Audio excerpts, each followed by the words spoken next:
시청자 여러분 안녕하십니까? 지방자치 중점 소식을 전하고 더 나은 지방자치의 방향을 제시하는 지방자치 1번지입니다.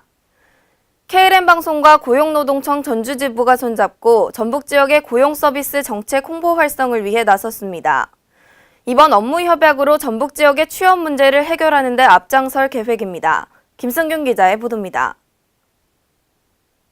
KLM방송과 고용노동부 전주지청이 전북지역의 고용서비스 정책 홍보 활성을 위해 공동 노력을 하기로 협약했습니다. 이날 전주 고용노동부 회의실에서 열린 업무 협약식에는 KLM방송 육화영 대표 및 임원들과 고용노동부 고광훈 전주지청장 및 기관 관계자들이 참석한 가운데 협약식이 진행됐습니다. 이번 협약식을 시작으로 고용노동부는 전북지역 내 좋은 일자리 발굴, 고용서비스 정책의 알림과 더불어 방송 매체를 통한 단계별 고용 프로그램을 홍보해 전북 지역의 취업 문제를 해결하는 데 앞장선다는 계획입니다. 고용노동부 전주지청 고광훈 청장은 이번 계기를 빌어 전북 지역의 좋은 일자리와 올바른 고용 서비스 정책이 활성화되는 중요한 계기가 될 것이라며 기대감을 전했습니다. 한편 KLM방송의 육화영 대표는 KLM방송은 지방자치를 더 정확하게 알리고 시민들과 소통하는 데 더 앞장설 것이고 전북 지역의 취업 문제를 해결하는 데 이번 협약이 좋은 계기가 될 것 같다며 지속적인 교류와 협력을 다짐했습니다. KLN 김승균입니다. 국회는 당초 계획에 따라 12개 상임위원회에서 국정감사 일정을 진행한다고 밝혔는데요. 지난 4일 전북혁신도시 내 농촌진흥청에서 2016년도 농림축산식품해양수산위원회 국정감사가 열렸습니다. 김성지 기자의 보도입니다. 농촌진흥청의 연구개발 사업이 성과가 없는 것이 아니냐는 지적이 제기됐습니다. 이는 국회 농림축산식품해양수산위원회가 4일 농촌진흥청을 대상으로 펼친 국정감사에서 지적됐습니다.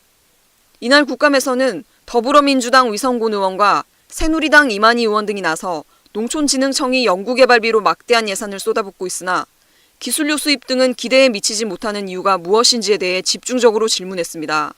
위성곤 의원은 R&D 예산이 4년간 2조 2천억 원에 이르고 있으나 기술료는 100억 원밖에 되지 않는다며 기술료가 적은 것에 의문을 제기하며 R&D 정책 전면 재검토를 주장했습니다. 이어 이만희 의원은 농진청이 로열티 대응 사업단을 운영 중이나 정확한 로열티 산출에 대한 자료 파악이 되지 않고 있는 것으로 보인다고 꼬집었습니다.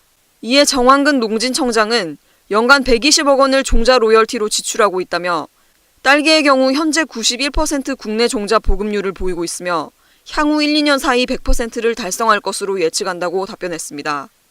KLN 김성지입니다. 제43회 고창 모양성제가 오늘부터 9일까지 전라북도 고창 모양성에서 열립니다. 한 바퀴 돌면 다리병이 낫고 두 바퀴 돌면 무병장수하며 세 바퀴 돌면 극락승천한다는 전설이 내려오고 있는 전북 고창 모양성에서 제43회 모양성제가 펼쳐집니다. 선현들이 유사시 활용하기 위해 성을 밟아 튼튼하게 하려던 풍습을 놀이로 전승하고 축성의 뜻을 살리기 위해 1973년부터 고창 모양성제가 시작됐습니다. 모양성제는 이번 해 처음으로 문화관광 유망축제로 선정돼 좀 더 다채로운 프로그램으로 축제가 마련됐습니다. 축제 첫날은 모양성제 거리 퍼레이드를 시작으로 축제의 대장정이 시작됩니다. 조선시대 복식을 갖춘 고을기기 수단과 수문장, 취타대 농악단 등이 퍼레이드를 이끌며 흥겨운 축제의 서막을 알릴 예정입니다. 또 모양성의 축성 정신을 기리기 위해 총 17개 광역자치단체의 도시 군기를 올리는 행사도 보는 이들의 눈을 즐겁게 할 것으로 기대됩니다. 머리에 손바닥만한 돌을 이고 성곽을 돌며 무병장수와 소원을 비는 행사인 답성놀이도 직접 참여해 볼 만합니다. 이 밖에도 옥사체험, 경찰기마 등 흥미로운 체험 활동도 마련될 예정입니다. 이번 고창 모양성제는 다른 해보다 심혈을 기울인 특이한 프로그램으로 고창을 찾는 군민과 관광객들이 축제를 만끽할 수 있을 것으로 예상됩니다. 원희룡 제주도지사는 지난 4일 제주도청에서 기자회견을 열고 전기차 2.0 시대를 선포한다고 밝혔습니다. 제주도는 올해 9월 30일 현재 도내 전기차 3,608대가 등록하고 도내 전체 차량의 1% 이상을 점유하게 된 기점을 맞아 전기차 2.0 시대를 선포했습니다. 이에 따라 제주도는 기존 보조금 위주의 정책에서 인프라와 문화, 관광 위주 등으로 관주도에서 민관 협업 방식으로 전환합니다. 특히 내년부터 단계적으로 전기차 구매 보조금 가운데 지방비를 줄이는 한편 충전 인프라 구축 확대와 신규 공동주택이나 근린 생활시설 등의 충전 인프라 설치 의무화 등을 추진할 계획입니다. 이와 함께 도는 도내주택의 46% 이상을 점유하는 공동주택 거주자들이 전기차 구매 기회를 사전에 차단하지 않기 위해 입주자 대표회의 등으로부터 동의를 받아 제출하는 충전기 설치 사용 승낙서를 제출하지 않도록 전기차 구매 신청 절차를 개선합니다. 원희룡 도지사는 앞으로 2030년까지 99%의 내연기관 차량을 전기차로 전환해야 하는 과제가 있지만 올해 4,000대로 보급을 완료하고 내년에 4에서 5%까지 전기차로 전환한다는 계획이라고 말했습니다. 강원도와 강원도교육청이 지난 30일 도교육청에서 2016년 강원도 교육행정협의회를 열었습니다. 이번 회의에서는 동계올림픽 테스트 이벤트 관중 참여와 학교에 대한 사회공헌 사업 시범 추진, 진로교육 및 자유학기제 지원 협력체계 구축, 특성화고 취업 역량 강화 등을 현안 과제로 상정해 중점 논의했습니다. 우선 동계올림픽 테스트 이벤트는 2018 평창 동계올림픽 프레올림픽으로 학생들이 대회 관람에 적극 참여해 성공적인 행사가 이루어질 수 있도록 도교육청이 적극 지원하기로 했습니다. 이어 작은 학교 희망 만들기 협력 사업을 지속 추진하기로 하였고 도청은 읍면지역 소재 학교에 대한 기업체의 사회공헌 사업을 시범적으로 추진해 농어촌 교육 여건 개선을 위해 노력하기로 했습니다.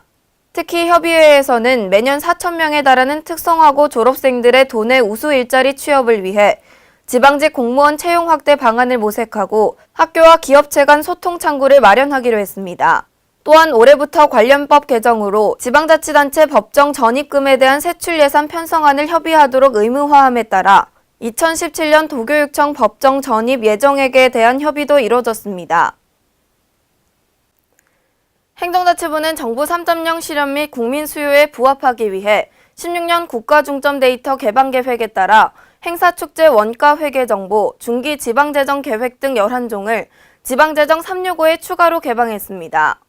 이에 행정자치부 지방재정세제실장은 지방재정 정보 개방 확대는 지자체 재정 운영의 효율성과 책임성을 제고하고 제공된 기초 데이터를 기반으로 민간이 맞춤형 정보를 생산하는 등 추가 가치 창출을 위해 추진하는 사항이라고 말했습니다.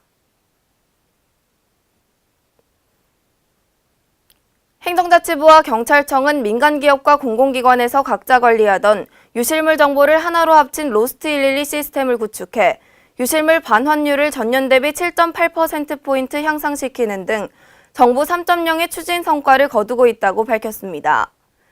로스트 112 시스템을 민간업체 공공기관을 불문하고 기관 간 칸막이를 제거해 모든 시설 관리자가 사용할 수 있도록 개방했습니다. 이상으로 지방자치 1번지를 마칩니다. 시청해주신 여러분 고맙습니다.